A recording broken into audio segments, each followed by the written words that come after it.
Hey, what is up, guys? Master Gaming here. Showing you guys some Dead Space 2 gameplay. At first, I thought I was probably gonna do a walkthrough of Dead Space 2, but then I decided not just show some snippets and parts of me playing, the campaign for video topics that I plan on doing it in the future. And with this one being the starting off, what made me want to choose this topic and how much games have evolved, for better or for worse. What I'm really was trying to say is, when you look at games nowadays, they are nothing, nothing like their predecessors back during like the early 2000s or late 90s, and not so much, coming from graphics wise, but actually coming from, story development, key things like that. How long does it take you to beat the game, the difficulty, all that other good stuff wrapped in the package. And what made me want to think about that was I was playing Dead Space 2 like now, and I was thinking about, because I watched a walkthrough on Dead Space, and then I went to my friend's house that had Dead Space and I played it, and it roughly, I would say, took me about 2 days to beat it. I played it on normal. And then when I thought back when I first played Dead Space 2, when I first got it, it took me about 12 hours to beat Dead Space 2 on the same normal difficulty. And I was like, games coming back during the early 2000s don't really take as long nowadays to beat. You get like a good about 5-6 hour gameplay out of most single player games today, and I was pretty much like, what has happened? What happened to them good old games that may have took you about 3 to 2 days to beat? Them good games that had you really thinking to solve a puzzle or to find this one item. Games like that intrigue me more, because it always had me coming back for more, especially if the storyline was good, not some mediocre storyline that was thrown together for you to go out and find one set item. And as long as like, if the quest or your objective wasn't always set on repeat of you doing the same thing, it kept me intrigued and always kept me coming back. Like when I played Legend of Zelda, the Wind Waker, early 2001, I think that's when it came out. It took me and my sister about 5 months to beat that game, because for one, we didn't really have a guidebook, so we was pretty much going off of, if we had friends over that played it, they would pretty much tell us what to do. But other than that, we had to use our head, put our heads together a lot to solve some of them puzzles. And I look at some of the games nowadays, and I don't really see that so much in games, where you really, have to, sit down and really think about it. With the access of YouTube and and the internet in general, if you're stuck on one part, you can just look it up on the internet or YouTube and see what somebody else did in order to figure it out. It's not so much back in the old days, before the internet and YouTube were all that handy.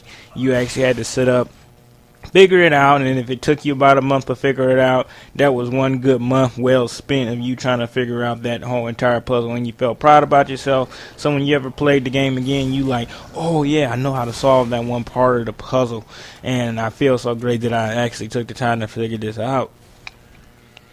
What made me want to say that even more is like games in general.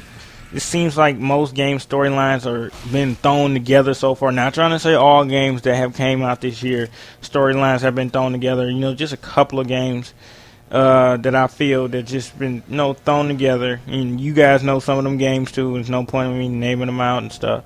But you guys can sort of sense that in some of the games that came out this year and last year, that developers don't really seem like they're really putting their true heart and soul as they used to back in the old days making some of these games. It sort of feel like more of if it can make us the most money in sales, either doing around the holiday season or doing around like the summer season or whatever, then then I'm happy about it. I can do it. It's all good and good. It's like when Call of Duty came out back in the old day, COG 4, the very first Modern Warfare. It was good. It changed everything. It had a great storyline. The multiplayer, it was decent. It wasn't raging all that much. People weren't highly upset like they were now. You can tell that I think it was Infinity Ward that made Modern Warfare, the first one. But you can tell that the developer put a lot of time and effort into making a good game and making sure it was great.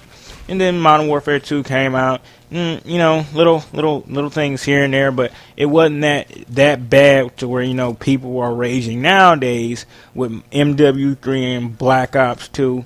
Black Ops wasn't so bad, not as bad as Black Ops 2. You know, you had your problem back in Black Ops, but it wasn't that bad enough where you wanted to break your disc or sell it back to GameStop. You know, you still had a decent time with it. And the way how I look at it is that, you know, us the consumers, we are allowing, you know, developers to make any type games for us, and we have no say so, as long as, you know, it's a game for us to play for like the next couple of weeks. You know, we don't care how the story's put together or the reason why we're playing it, or if the multiplayer is something for everybody else to come together to play, despite, you know, the hit boxes are faulty and hit markers don't always work, or the guns are either OP'd or underpowered. You know, it's just like, you know, not just the games have evolved, but it seems that the gamer himself or herself or her has, you know, evolved to the point where we have evolved that we don't care what games are being made, as long as it's something we can play and it probably keeps our attention span a little bit more, you know, amused for a while. You know, we take it and run with it. It's not so much of, well, I want a game that's legitly makes sense and I can actually, you know, have a good time playing it and always keep coming back to it, instead of me just putting it on my shelf catching dust. Or, you know, I can might as well just sell this back, even though I probably won't get my $63 worth if they want to sell games for that price. But I'm not going to get my $63 worth that I thought I was by selling it back, because I thought the game was going to be interesting. But, you know, some games still keep that same good premise of strong storytelling, stronger gameplay. You know, when I look at, you know, Watch Dogs, Ubisoft as a company, coming from them making Prince of Persia, they had always a good, strong storytelling dating back, well, like I said, during the Prince of Persia, because the Prince of Persia games that Ubisoft released over them years, they were a pretty good game. I wish they opened up the studio again to remake another Prince of Persia like they did back in the old days. But, you know, they have always kept that strong pursuit, even going into, you know, Assassin's Creed.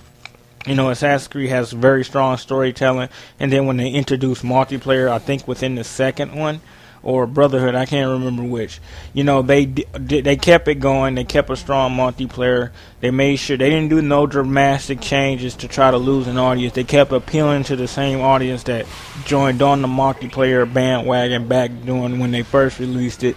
And, you know, they had a smooth sailing, no problems out of the game. Everything was all fine and dandy.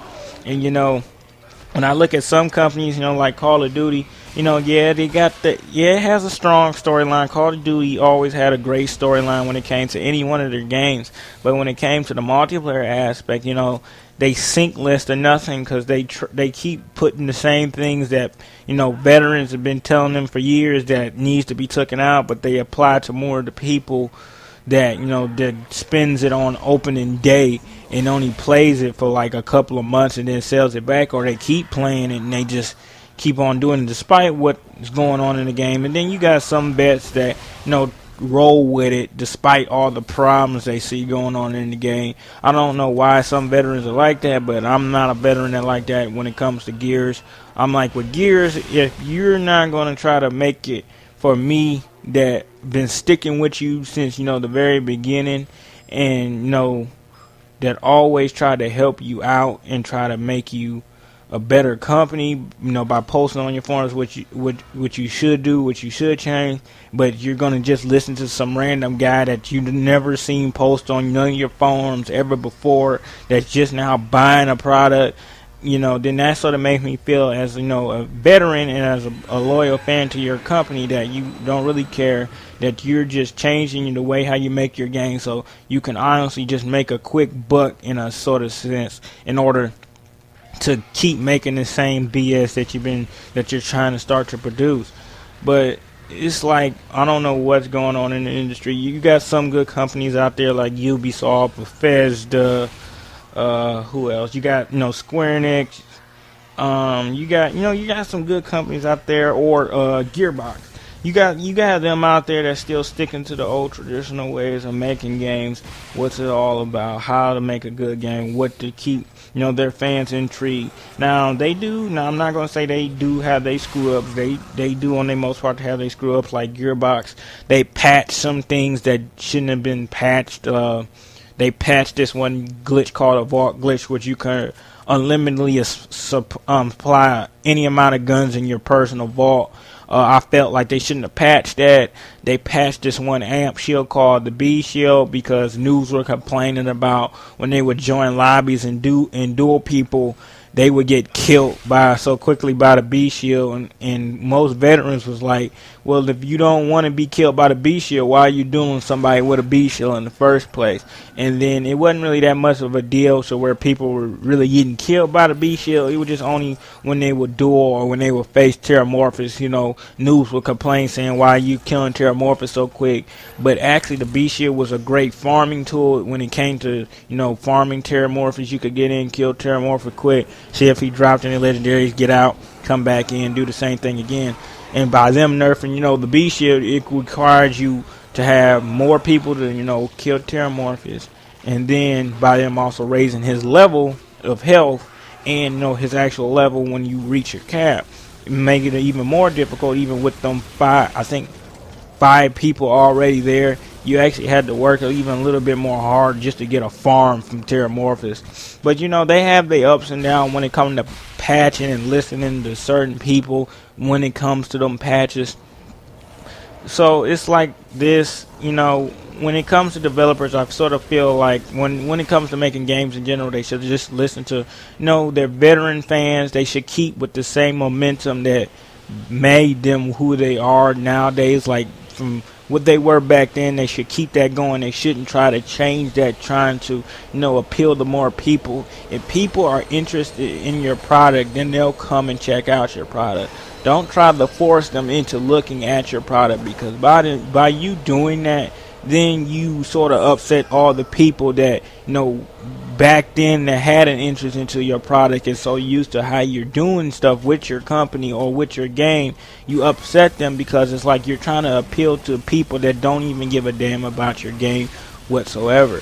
But let me know in the comments below, and if you're a commentator, tell me in a video or how you feel about games. Have they gotten better or worse since their evolution over this time? So I'll see you guys in the next video. Peace.